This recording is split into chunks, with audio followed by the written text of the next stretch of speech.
Sacramento Police. Unit 99, are you in the clear? Unit 99 to KMA 907. Unit 99, Sergeant Meredith, 909, in service, on the air. This is Sergeant Dan Meredith of Unit 99 at Headquarters, Police Department, City of Sacramento, California. My detail is to ride in Unit 99, our tape recorder-equipped radio car, and to respond whenever the dispatcher transmits a signal to one of our other units on duty somewhere in the city. At the scene, we make the recordings which we provide for this program. Now, to tell you more about Unit 99, here is our chief, James V. Hicks, Sacramento Police. When Unit 99 takes off on the dispatcher's radio signal, everything which happens is real. What you hear, happened. This is the standing order to Sergeant Meredith, the officer in charge of Unit 99. Get it on the spot while it's going on. And as you listen, this is what Meredith does. Now to Unit 99 and Sergeant Dan Meredith on duty. Hello, Dan. Anything doing? Yeah, quite a bit. I suppose you heard we got one of those men who kidnapped the two officers in Jackson a few days ago. How about the other one? Well, he got away. But I think they're closing in on him. We're going to run a lineup on this one tonight, and we may get his interrogation later. Mac Alexander will know the setup. Mac Alexander, what are you fellas preparing for now? We're going to have a lineup. Dahl and Ford are out now bringing in a bunch of the victims of recent stick-ups in this area. Committed by this fellow? Believed to have been, and it'll be for the purpose of the victims looking through the lineup, see if they can pick out the suspect. Will they be face-to-face with him? No, they will have a chance to view this entire lineup without being seen. That way they have no fear in their mind of reprisals in case they do identify the suspect. We have roadblocks in that whole general area. You can either enter the area and patrol it, or anything west of the Garden Land Bridge down off of El Centro. Are you familiar with that area? Sheriff's Office, North Sac PD. One of our cars is in pursuit of a tan station wagon. Subject is wearing a black shirt. He's just coming in by a cobblestone bar on Old Auburn Road into North Sacramento by way of El Camino. Will you cover it? That's North Sac. Will you cover it? Let's listen to this. 304, your location. The sheriff's car is 303. All right, they're still coming in the speed of excess of 90 miles an hour. 372, your location.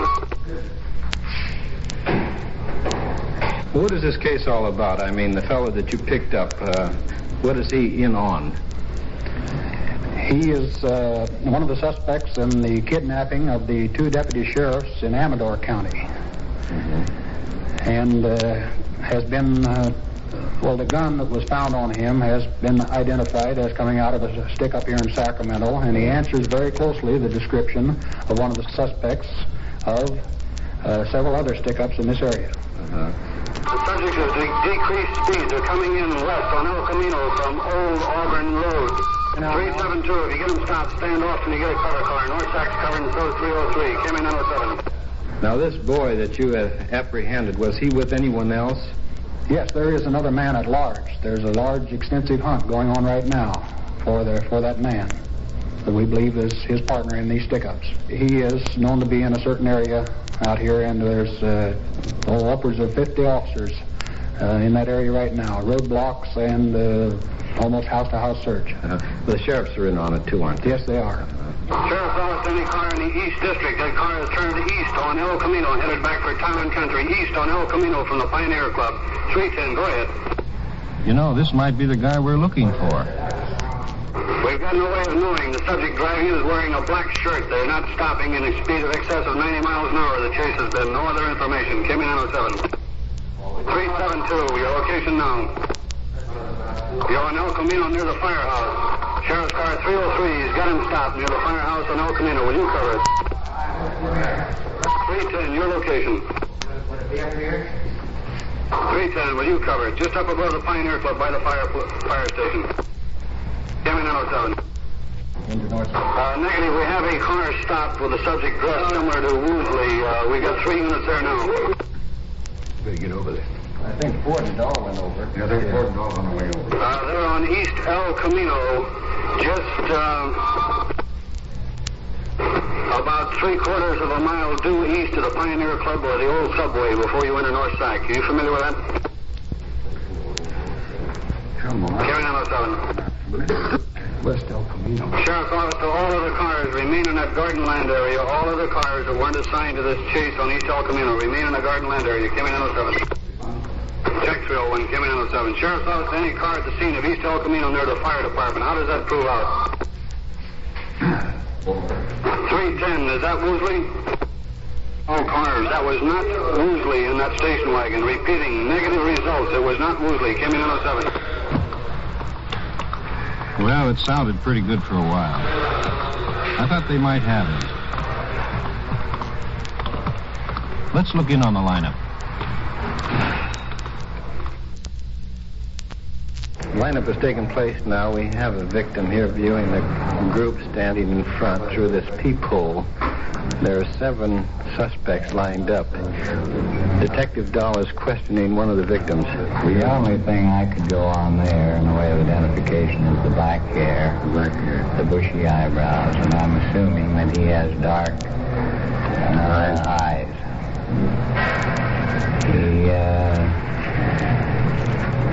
He doesn't appear to be old enough. You wouldn't say for sure whether that was the man or not. I'm afraid I couldn't say that he was, no. Okay. Recognize any of them? They had a mask on their face. The second one might, I imagine. Oh, that's right. On their job out there, they had handkerchiefs over their faces. The second one could because he had real dark hair and dark eyes. General description of that man, but you can't make a positive I couldn't make identification. a positive. I didn't see him with a handkerchief off. Okay. Another victim is sizing up the lineup. Detective Ford is about to question the victim. Now, the 2 on the left there could be the one guy. The one We mean number 2 in the left, number 2 man in the line. Blue sweater. be number 2. Number 2 could possibly be... No, number 2 from the left end. From the left end, yes, my left. He could possibly be the first one. And I think the one in the... That'd be 1, 2, 3, 4. Fourth from the left could be the one that was with me. I thought he was an older person. But... Did you... What I'm looking for are the red cheeks, the red spots on his cheeks. I can't tell. I could see those rosy cheeks very plain above the handkerchief, and they don't look too rosy from here. That's the best thing I had to go on. I wouldn't have said he was quite that young, but the size is about right for both of those men. How about the eyes, or the expression in the eyes? Can you tell that from here?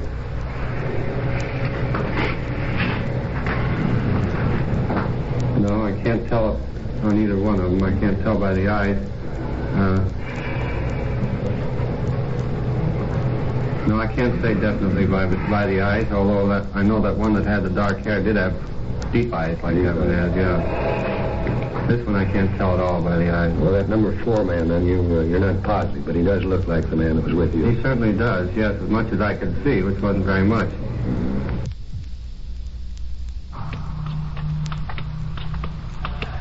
Anything come out of the lineup? Well, it wasn't very conclusive, but Mac Alexander and Zine are talking with him now, and he's admitted 2 holdups. He and his 2 partners were picked up in Amador County after their car slid off the road, and they started hitchhiking. Let's go in and listen. We walked in the side of the bar, started hitchhiking. I guess we'd been standing there about 10, 15 minutes when another patrol car pulled up with us. Deputy Leach and the sheriff, whatever his name is, I forgot right now. He thought our number 1 man, this friend of mine, was a burglar suspect. He was mistaken, but it's just one of those things that happen now. As we were armed, we couldn't afford it, to be taken in. But he shook us down, and he didn't find a gun. So we figured it was all right if he took us into Jackson. Where did you have your gun? I had it down in my belt line. How about your partner? It was on his belt line too. You had coats on? Yes, I had a top coat and a suit coat, slacks. And so he said he'd take us on into Jackson. It was okay. So we got in the patrol car. He took us into Jackson there. But he didn't let us out. He took us right to the police station. And they come in there. There was these other two patrolmen with them. And that made how many officers in there then? That made 4 officers altogether. And this, what did you say his name was? Sheriff McFall. Sheriff McFall asked me to stand up there. And he'd shake me down. He wanted me to take off my coat. So I knew if they saw my gun, it was all right. My buddy had pulled his gun on him and just told him to hold it. So I went up and took the chance if they'd see the gun or not. I started taking off my coat and they saw the gun. So number one, me and my friend, he took his gun out and told him not to move. So I got my gun. We lined them all up in the corner over there against the wall. Had them handcuff one another and took their gun. And we got ready to go.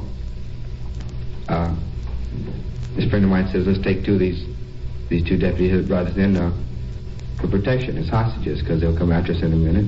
And if we don't take them with us, we're sunk. So I told him, no, we won't take them, We'll just leave them here. I says, that's under the little Lemberg law, kidnapping, and it's a death sentence. And he says, well, I'll kill them all right now if that's the way you want it. And I told him, no, man, skip it. If we got to do anything, we'll take them with us. So we took those two with us. Do you think your friend would have killed them right there? I'm almost positive of it. I'm pretty sure. He was shaken up a little bit and a little excited. I think he might have killed him. It was possible. So we got out in the patrol car, and our chauffeur had already started it for us. And he was outside, and my number one, my friend, number one man, he walked outside ahead of these people, these two deputies, and I walked behind him. We put them in the car. Deputy Leach in the back, and Sheriff McFall in the front between number one and number 3 man. And the officers were handcuffed at this time? They were handcuffed at this time. All except Leach. We didn't handcuff Deputy Leach. It wasn't necessary. Number 2 man, me, that is. I stayed back in the back with him. And we got out somewhere out of town there a little ways, and this Leach deputy, he said to me, he said, this old man up here's got a weak heart. He's an old man, about 60, 65. He asked us if we'd put him out somewhere. So I says, it's all right, I guess, with me, but I haven't had the other guys. And we were whispering in the back seat, where these old men can't hear us. He said it hurt the old man's feelings. Anyway, this Leach asked me if I'd put the old man out of the car. And I said, I guess so. So I told the driver, number 3 man, if he'd turn on the red light on the first car that we pulled up behind. We're moving along pretty fast now, on the highway. And we see a car in front of us, a Plymouth, I think it is, about a 47 Plymouth. And he turns on the red light and pulls it over. Number 1 man gets out of the car, because he's on the outside there. And while number 3 man pulls the gun on the sheriff, so he can't move, the old man. And we handcuffed the old man there, just before we pulled his car over. We put the old man in the Plymouth and told him to take him to Sacramento. We all got back in the car and took off. Leach had been telling us there were going to be roadblocks up, and we thought there might be roadblocks up that, get flown ahead. And was getting close to this little town called Ione. There's a Preston School of Industries there in that town. I'd been there once already. And a lot of the people, the citizens there, will get out and chase any of the people that, the boys there that'll cut out. So I figured if they'll chase them, they'll chase us, and it'll just be too hard on us, So we saw this red lights down there, and these cars down below at the crossroads. Well, number 1 man and me, we jumped out of the car there. We had the driver stop the car, and we leaped out, and we told him to stop right there for a moment while we ran ahead. And we had a shotgun with us this time, a riot gun, and these 3 pistols. Where did you get that shotgun? Out of the police car. And my friend of mine, he had a Magnum, a 357 Magnum, and I had a 38 238s.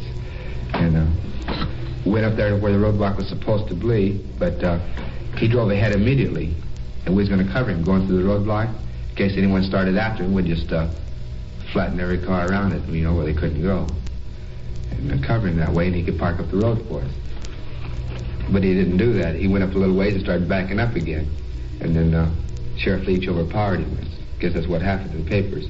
So the car took off immediately after that, and it just went right straight ahead. So we took off across the field. We walked all the way to Mather Field. We got a ride with some soldier. We told him we'd pay him to take us off the base. And we told him we got lost, we was hunters, and we'd wrecked our car up the road a little ways. So we went on through the gate, and he took us to a crossroads out there, fairly close to this farmhouse, and let us out. That's where we asked him to let us out. I paid the man his money and went to this farmhouse. We made a phone call to this friend of mine's brother. We asked the brother to come and get us out to this farmhouse because there's no way to get out there. It's quite a ways into Sacramento. And he came out in his car and came and got us and took us to a Carl's drive-in. After his brother left us off there at North Sacramento, we phoned another friend and had him take us to this apartment house where this friend of mine lived. No one knew where he lived. Excuse me a minute.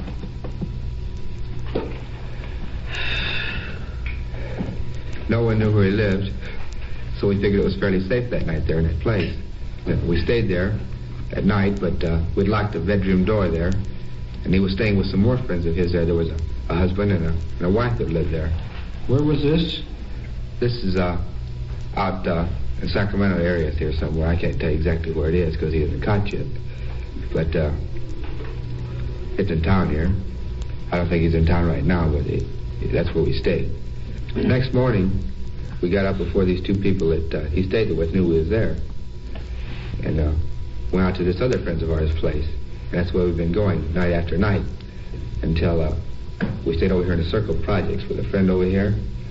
And we stayed there all night, him and his wife. He took his wife to work that morning. And he came back and he says, I'm going to go get some gas, you know.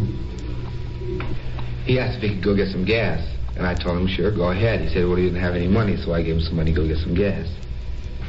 He went and got the gas, but he didn't come back. And about 10 minutes later, after he left to get the gas, patrol cars started coming in the area. And we watched them come by, and just strings of them there, just one after the other, and black floors and things, but no insignia on the side. And we just 3 and 4 men in every car, and that's kind of odd to be coming to a housing project like that, so we thought something was up. And then there was some kids out there playing, 100 kids, I guess, playing out there around the area in there. And the kids slowly was disappearing. You know, they wasn't out there anymore. So we knew that they'd surrounded us somehow. They must have surrounded us and moved all the kids out.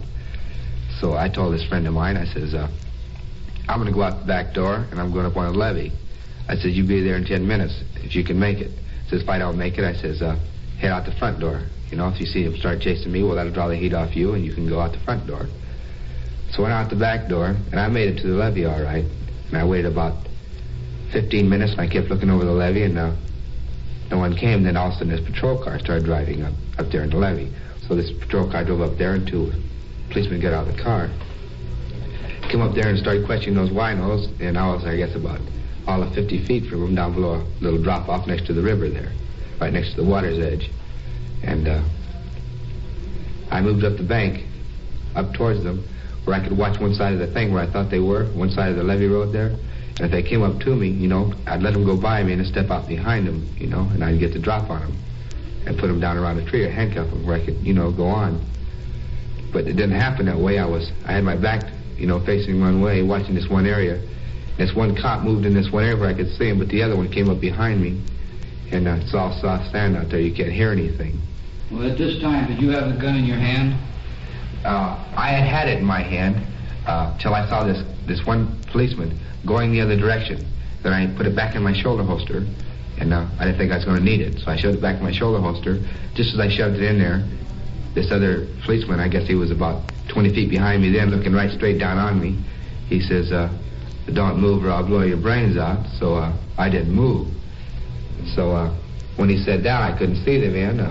If I'd have seen him, I'd have tried to make a fight of it probably, but I couldn't see him. So I had no choice but just to put my hands behind my head and stand up, which I did. Anyway, they put me in a patrol car and took me down here to this police station. And that's it. Here I am. Where is your partner now? He was about 100 yards on the other side of the levee in a house, watching it all. And Where do you think he might go? Well, he could go to a number of places. Gardenland or Del Paso Heights, friends of ours. Can you give us the addresses? No, I can't. You know their names? No. In other words, you don't want to tell us where he might go. That's right. I can't hardly tell you. I mean, he's not caught yet. Well, now, of course, you know that we know who your partner is. He's been identified from the kidnappings up there of those sheriffs. And we're mainly interested in picking him up before he kills somebody or before he gets in a big gun battle and gets killed himself. Now, if you could tell us where we might pick him up, we have our ways of trying to do it without any trouble. Do you want to tell us where we can find him? Well, yes and no. I mean, you people have your ways to pick him up, and you may not get hurt, but you look at it from my viewpoint. That boy's got a .357 Magnum in his hand. You know what they are. And he knows I got to get out one of these days. And that gun, he might shoot me with it. And they put a hole big enough they need us to crawl through. So I can't hardly tell you. Are you convinced that he will shoot it out if we try to pick him up? I just think he might unless you catch him by surprise. Has he made those brags? Well, I don't think he's bragged about it. He just plain state he's cold-blooded. Now, did you and your partners have some kind of a vow that if you were cornered, you would shoot it out? Yes, I think we had mentioned that before. Maybe I think it was one of those patrolmen, one of those officers before. I think number one man, this main friend of mine, he said to him, this is my last time. I haven't got anything to lose, so don't try to corner me. And that went for me, too. You see? As you rode with Unit 99 tonight, you shared some moments of tension with your police department. The manhunt for the young kidnappers was one of the most intensive in years and involved virtually every division of the city department, as well as the sheriff's office. The chase for the sheriff's car proved out negative, insofar as the kidnapper was concerned. It was a 16-year-old boy who had been warned by his father not to get into trouble with the family car, so he tried to run away from trouble at 90 miles an hour. As for the kidnapper, who was in custody at the time, the lineup did not conclusively tie him in with the holdups. A man with a handkerchief over his face and pointing a gun is hard to identify. But the suspect saved us trouble by making a full confession of the holdups, as well as the kidnapping of the two officers in Jackson. He was sentenced in Amador County. This is Unit 99 in Sacramento, California. These on-the-scene tape recordings were provided by the Sacramento Police Department and were made on duty by Sergeant Dan Meredith in Unit 99. Your host is Chief James V. Hicks of the Sacramento Police Department. Unit 99 was directed by Tony Kester and came to you from Sacramento. Unit 99 to KMA 907. Unit 99, 908 coming in. End of tour. Check 99, KMA 907.